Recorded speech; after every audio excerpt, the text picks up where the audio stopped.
자, 이어서 6.25 전쟁 살펴보도록 하겠습니다. 이 6.25 전쟁은 교과서를 같이 띄우고 보도록 할게요.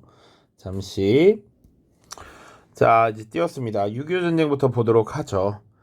자, 교과서는 249쪽에 있습니다.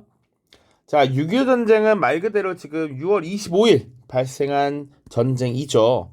그러면 우리 보통 전쟁을 그 전쟁의 성격을 규정하거나 그런 것이 아는데, 예를 들어 뭐 병자호란, 병자난에 있었던 오랑캐들의 침입, 임진, 왜란 이런 식으로 규정을 하죠.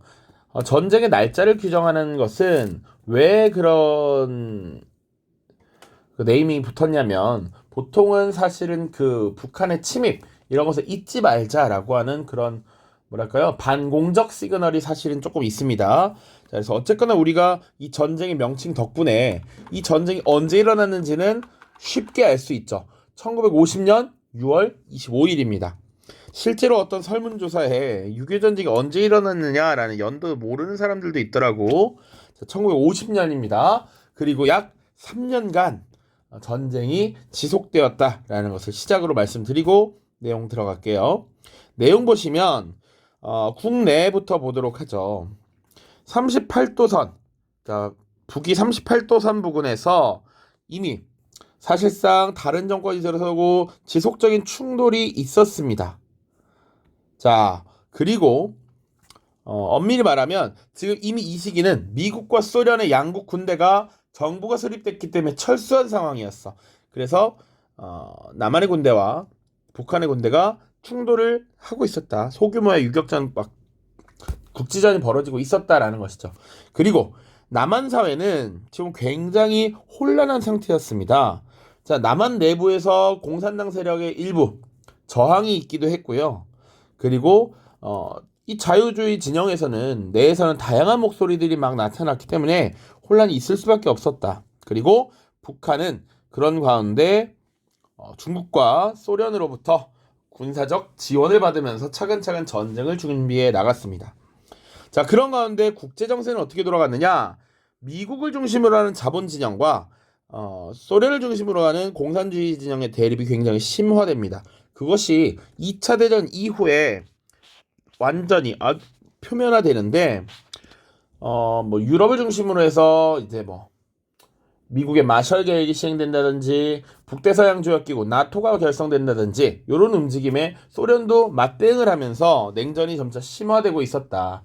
그래서 이 냉전 중의 열전이라고 우리 6.25 전쟁을 말하고 있습니다. 일종의 냉전의 대리전이라고도 부르죠. 자, 그리고 미국의 에치슨 선언도 하나의 요소로 작용합니다. 에치슨 선언이 뭔지는 여기 지금 교과서에 있는 자료로 같이 볼 텐데요. 자, 냉전이 심화되는 가운데 발표된 미국의 국무장관 에치슨의 선언입니다. 한번 보죠. 설명부터 일단 읽어보겠습니다.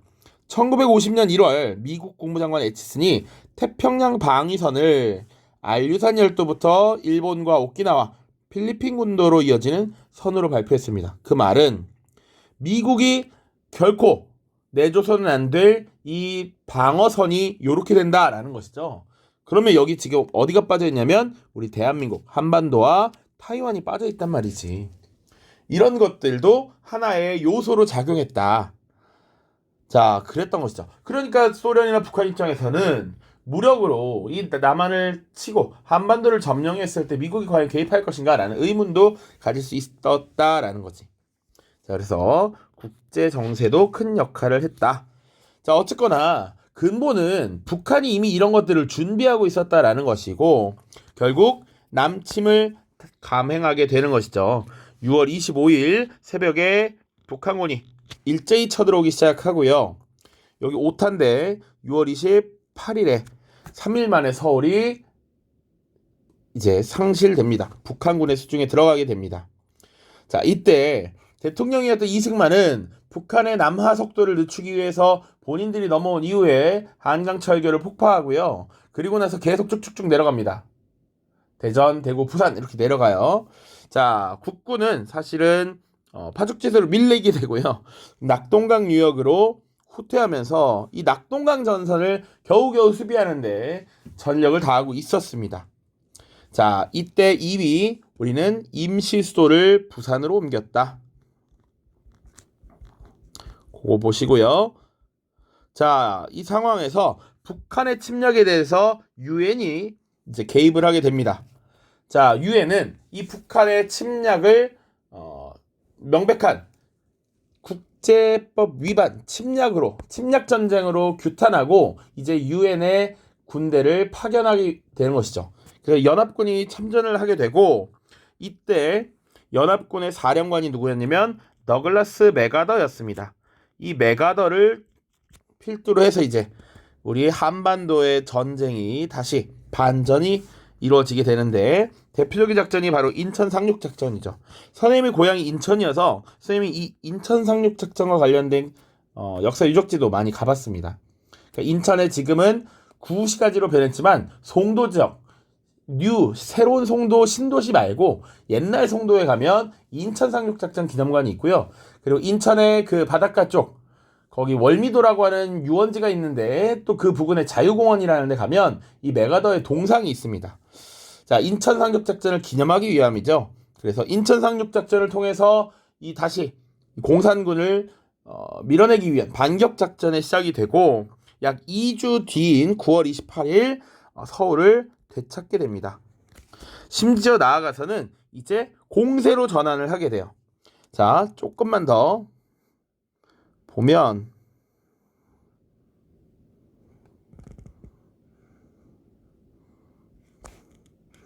자, 38도선이 이렇게 있을 겁니다. 너무 아래로 그려지긴 했는데 아무튼 자, 심지어 우리가 이렇게 낙동강전선으로 밀리다가 공세를 취하게 돼요. 자, 오늘날 국군의 날이 10월 1일입니다. 이 날이 왜 국군의 날이 되었느냐? 우리가 6.25전선에서 열심히 밀리다가 이 38도선을 최초로 뚫고 올라간 날, 그날이 10월 1일이에요. 9월 28일에 서울 찾고 여기 뚫었다 하면 대략 이해가 가시죠? 그리고 나서 이제 국군과 유엔군은 더 공격적으로 나서서 이 압록강 유역까지도 이렇게 진출을 합니다. 어마어마하게 진출을 했죠. 자, 그래서 대통령이었던 이승만은 이제 통일을 눈앞에 뒀다라고 기뻐했다라고까지 전해져요. 그런데 원래 세상에는 그렇게 원하는 대로 쉽게 되지 않죠. 중국에서 공산군이 내려오기 시작합니다. 10월, 11월에 대공세를 벌이기 시작하고요. 결국 국군과 연합군은 다시 후퇴를 벌이게 된다. 그래서 중국군이 참전하면서 아주 대규모의 철수작전이 벌어지게 되고요. 일사후퇴라고 하는 말이 나타나죠. 1월 4일을 기점으로 대후퇴 작전을 벌이게 된다. 그리고 또 대표적인 것이 이 흥남부두에서 대규모의 철수작전이 벌어집니다. 흥남 철수작전 이런 것들이 있습니다. 자, 그리고 나서는 계속 엎치락 뒤치락 하면서 이 38도선 부근에서 지속적인 공방이 이루어졌습니다. 자, 이렇게 전쟁이 단기간에 끝나지 않고 장기화되는 경향이 나타나자 1951년부터는 정전협상에 들어가게 됩니다. 자, 이 정전협상은 2년간 지속이 되는데 왜 전쟁이 이렇게 오래 지속되었느냐? 두 가지 정도의 문제가 있습니다. 하나는 군사분계선의 설정 문제. 전쟁을 멈추게 되면 이 북한군과 남한군의 경계를 어떻게 정할 것이냐라고 하는 것. 그리고 조금 더 첨예했던 것은 포로의 송환 문제였습니다. 자, 포로를 돌려줘야 돼. 서로가 붙잡은 포로들이 있다라는 것이죠. 그런데 소련과 북한을 비롯한 공산군은 뭐라고 주장했느냐?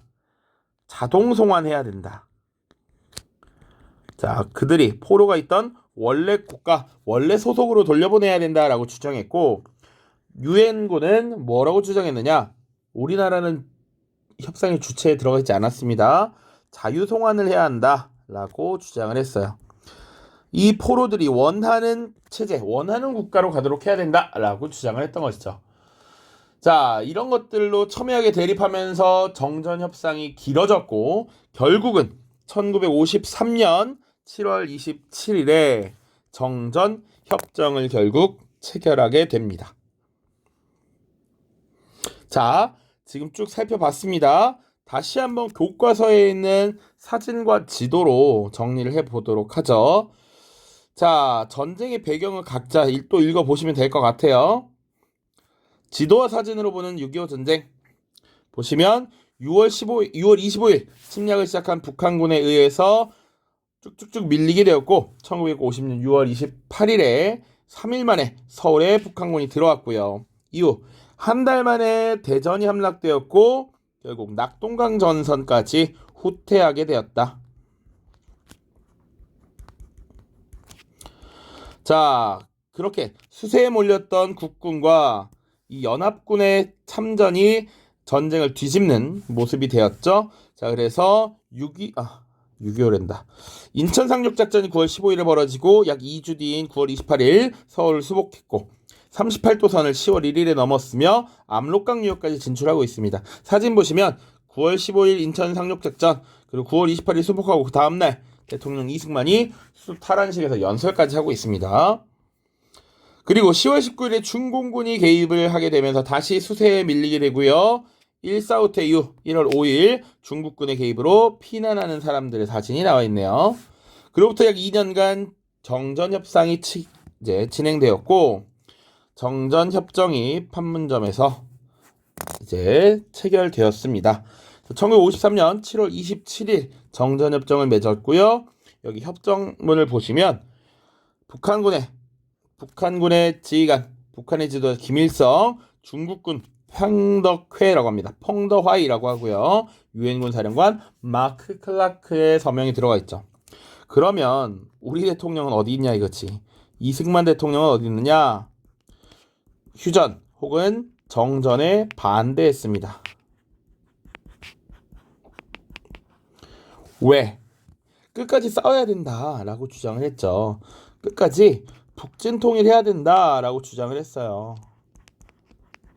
그래서 포로송환 문제로 사실은 정전협상이 지지부진할 때 이 협상을 망가뜨릴 전략적 묘수를 선택합니다.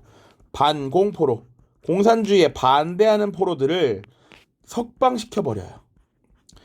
자, 이 중에는 사실은 공산군이 있었겠지. 공산군에서 활동을 하던 인물들이 있어. 이들은 사실은 자동 송환에 따르면 북한으로 가야 되는 사람들인데 풀려나면서 자유의 몸이 되었고 이는 공산군의 반발을 초래하면서 협상이 더 길어지는 문제가 생겨나죠. 자, 그리고 이승만이 또 뭘 했느냐? 전쟁이 이렇게 끝나면 안 된다. 그러면 너네들이 나중에 이 북한이 쳐들어왔을 때 어떻게 하려고 그러느냐? 미국이 그러면 우리의 안보를 약속해라 라고 하면서 한미 상호방위 조약이라는 것을 약속받게 되죠. 1953년입니다. 역시. 자, 지금 이렇게 봤고요. 결과까지 정리하고 마저 교과서 보겠습니다. 자, 6.25 전쟁 3년간의 긴 전쟁 끝에 많은 인적, 물적 자원이 손해를 입었겠죠. 다수의 군인이 발생했고 다수의 민간인 사상자가 나타났고요. 이산가족 많이 생겨났습니다. 그리고 전쟁과도 많이 늘었죠. 자, 3년간의 전쟁을 통해서 이념 대립은 더욱 심화되었습니다. 남북 간 적대감 당연히 커질 수밖에 없었다. 이후에 전쟁 이후 원래도 뭐 긍정적인 것은 아니지만 이후 이승만 정권이라든지 박정희 정권이라든지 전두환 때까지 특히 약 30여 년간 동안은 반정부 시위나 이런 것들을 반공이라는 명분으로 탄압하는 모습들이 많았습니다. 정부에 반대하면 그거 빨갱이들이 한 거야 라는 식으로 덮는 모습이 많았다라는 것이죠. 이런 문제들이 많았습니다. 왜냐하면 공산주의 자체에 대한 반대 엄청 났거든. 이 전쟁을 겪으면서 공산주의 세력하면 치가 떨리고 막 부들부들하게 돼. 그러니까 이들이 정치적 구호로서 반공 이런 것을 엄청나게 강조했다라는 겁니다. 자, 남한은요 미국과의 동맹 체제가 강화됩니다. 그래서 한미 상호 방위 조약이라는 걸 체결하고요. 자, 전쟁 중에 이미 전시작전 통제권이나 평시작전 통제권을 넘겼어. 그리고 주한 미군이 이제 주둔을 하게 되죠.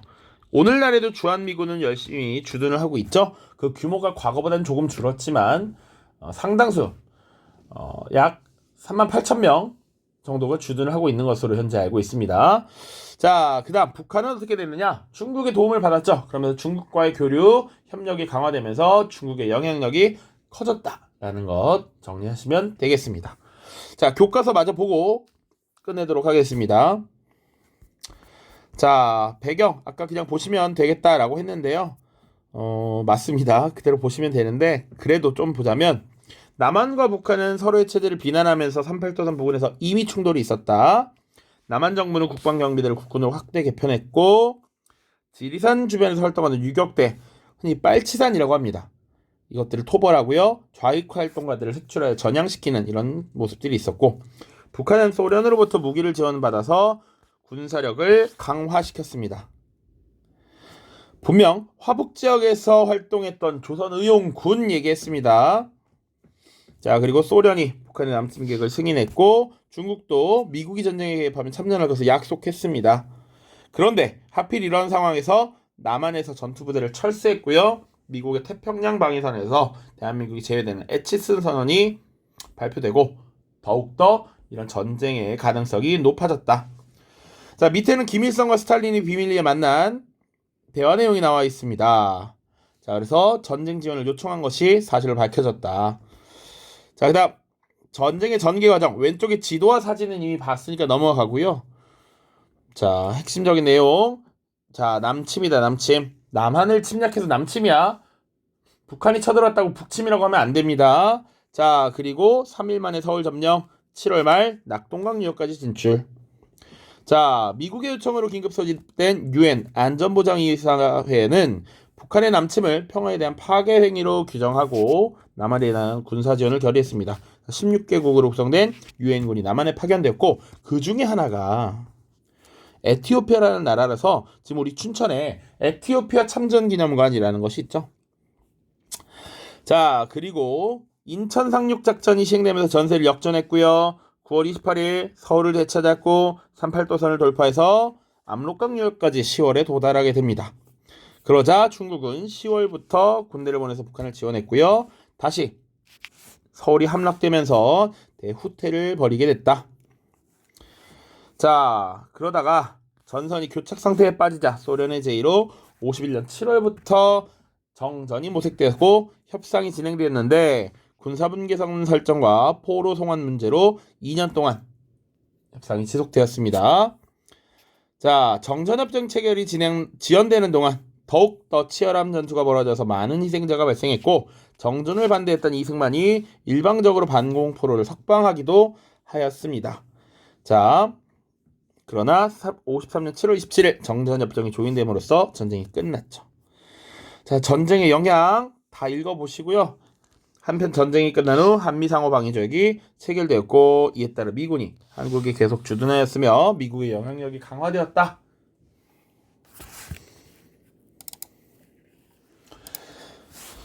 자, 그리고 뭐 이거 안 봤으니까 중국은 사회주의권 내에서 위상이 커졌다. 그리고 일본은 6.25 전쟁 특수로 경제가 성장하면서 아시아의 반공거점 국가로 성장했습니다. 그러니까 2차 전쟁 이후에 전쟁에 패배하면서 폭망했던 일본이 사실 이 6.25 전쟁을 통해서 경제가 되살아났다. 다시 부흥할 수 있었다라는 것이죠. 그래서 일본의 어떤 개삐리리들이 6.25 전쟁을 축복이었다. 일본에겐 축복이었다. 뭐 이렇게 얘기하는 개자식들이 있죠. 자, 한미상호방위조약의 내용과 영향만 보겠습니다. 자, 본조약의 당사국은 모든 국민과 모든 정부가 평화적으로 생활하고자 하는 희망을 재확인하며 외부로부터의 무력 공격에 대해 그들의 자신을 방위하고자 하는 공통의 결의를 공공연히 또는 정식으로 선언할 것을 희망하고 태평양 지역에 있어서 평화 안전을 유지하고자 집단적 방위를 위한 노력을 공공히 할 것을 희망하여 다음과 같이 합의한다. 선생님이 농담으로 수업 시간에도 말을 했겠지만 한미 상호입니다. 상호. 서로 도와준다라는 얘기야. 미국이 피해를 입으면 우리도 도와줄 겁니다. 하지만 우리 사실 현실은 미국의 보호 아래 있죠. 1조입니다. 당사국은 관련될지도 모르는 어떠한 국제적 분쟁이라도 국제적 평화와 안전과 정의를 위태롭게 하지 않는 방법으로 평화적 수단에 의하여 해결하고 국제관계에 있어서 유엔의 목적이나 당사국이 유엔에 대하여 부담한 의무에 배치되는 방법으로 무력에 의한 위협, 무력 행사를 삼가할 것을 약속한다. 유엔의 설립 목적에 따라 국제적 평화를 위협하는 그런 무력 행사하지 않는다라고 얘기하는 겁니다. 자, 2조. 한 나라의 정치적 독립 또는 안전이 외부로부터 무력 공격에 의해 위협을 받고 있다고 하면 당사국은 협의해서 같이 싸운다. 그리고 4조의 내용, 주한 미군의 주둔 내용이 담겨 있습니다. 됐습니까? 자, 이제 다음 영상에서는 전후 독재 체제 강화라는 부분 살펴보도록 하겠습니다. 자, 고생 많았습니다. 안녕.